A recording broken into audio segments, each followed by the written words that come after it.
Hi there, and welcome back to my channel. I want to try a new series of videos because I'm learning about a new theory of skill acquisition, so how we get better at climbing, and I want to share these concepts with you. This theory is called ecological dynamics. It's also known as constraint-based theory, and there are many different pieces to this theory, and I'll progressively just make videos about the various concepts. So today I want to talk about this one.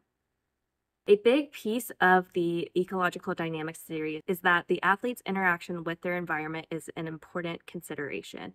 And that's what this concept is all about. So it's saying that an athlete is not isolated from their environment, and the way that they choose to interact with it and learn from their environment is an important place to focus when trying to improve performance. So this concept is saying perception drives action, which drives perception, which drives action, and it's a cyclical process. Let's think about a quick example of this. Let's say you're on-siting a climb outside, you see a spot with chalk on it, and so you decide to pull over to that chalky spot, you put your hand on it, you feel around for where to grab, and you realize it's actually not that good of a hold. You decide that you don't want to use it, so you come back down and you look for another hold, another sequence to try. This is an example of the climber interacting with their environment, which is the climb they're trying to on-site, gaining information from that environment, choosing to act, and that action precipitates more information, more perception, etc., etc. Many times when it comes to working on movement and technique historically in our sport, the focus has been all on the action piece of the equation.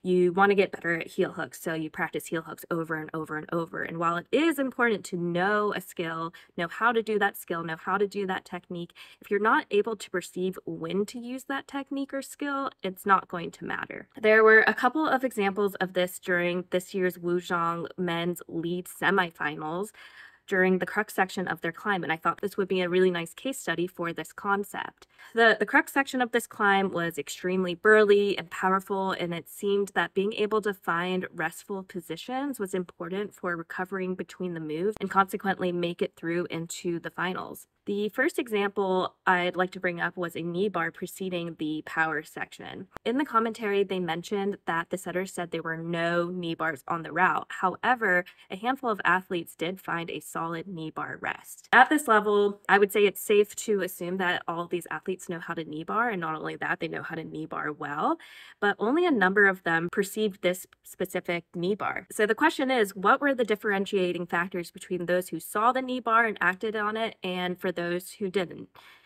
First, of course, there might have been individual morphological constraints. The foot was completely dual text, and so there would have had to be a specific place to put pressure on it without having the foot slip. So maybe some climbers had legs too long to make it work. However, there weren't any climbers that tried to put the knee bar in and then decided against it. Everyone who obviously perceived the knee bar acted on it and used it. My thought is that maybe the other climbers saw the dual text and just didn't think it was possible to get a good knee bar with, or they found that it was too risky.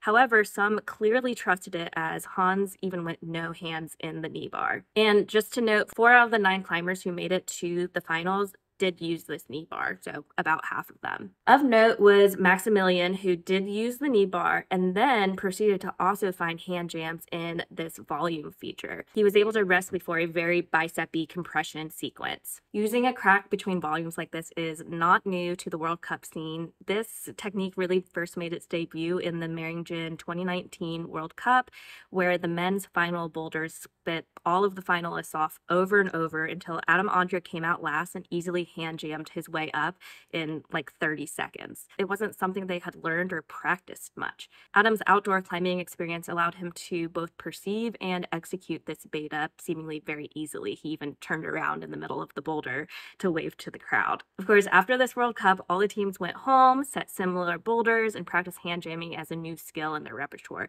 And hand jamming between volumes has come up in subsequent World Cups. Now, fast forward back to this climb, Maximilian, the second climber out, so he qualified in 25th place, immediately perceived jamming as a possible use for the volumes. And then it wasn't until the climber who qualified in 16th place came out that we saw it again. But we only saw it used twice out of the 26 finalists.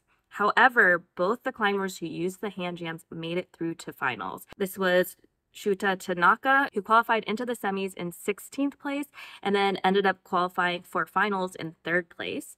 And then Maximilian, who, as I said, qualified in 25th place for semifinals, ended up making it through to finals in 4th place. So there was a lot of movement in this semifinal round. And it's not to say that this doesn't ever happen. I just thought it was an interesting trend. It is important to note that these were the only 2 finalists who used the hand jams. And as I mentioned before, only 4 out of the 9 finalists used the knee bar to qualify into finals. So it's not something that was necessary to make it through into finals.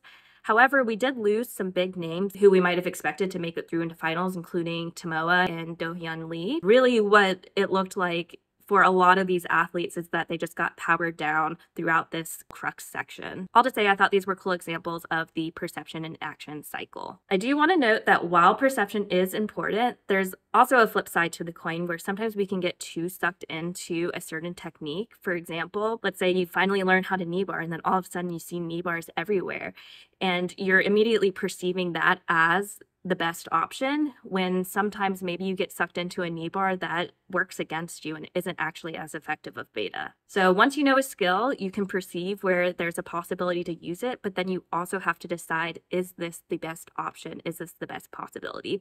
And that decision-making process is a whole other concept of this ecological dynamics theory and constraint-based theory, so we'll go over that in another video. But I hope you enjoyed this. Let me know in the comments how you liked it, if you have any questions, if there's anything I missed from this World Cup route, and I will see you again next week.